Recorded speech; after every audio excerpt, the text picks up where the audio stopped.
Today, March 5, Sir Bimbong Salaysay started off the mini press con for the group categories of the Division Intensive Training by discussing the background and the initiatives of bawat senior high aktibo sa pagbasa or Basya Pagbasa, followed by Mama Ana Kalangan who shared her experiences as a woman in commemoration of the National Women's Milestone.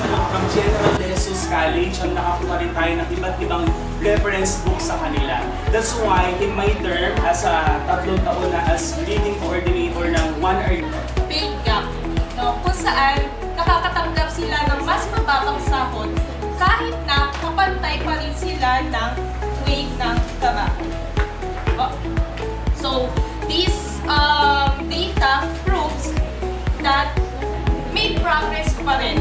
However, since sabi ko nga kanina that we are dominated by social media, siguro i-put ko na lang din sa context na kasi dito we are using social media. We are aware because of social media, pati sa bansa. Okay? And as a teacher, as bilang isang babaeng guro, it is my responsibility to encourage learners and as well as my co-teachers or colleagues na why not? We are able to lead. We are able to lead because babae tayo. Okay? So, despite that we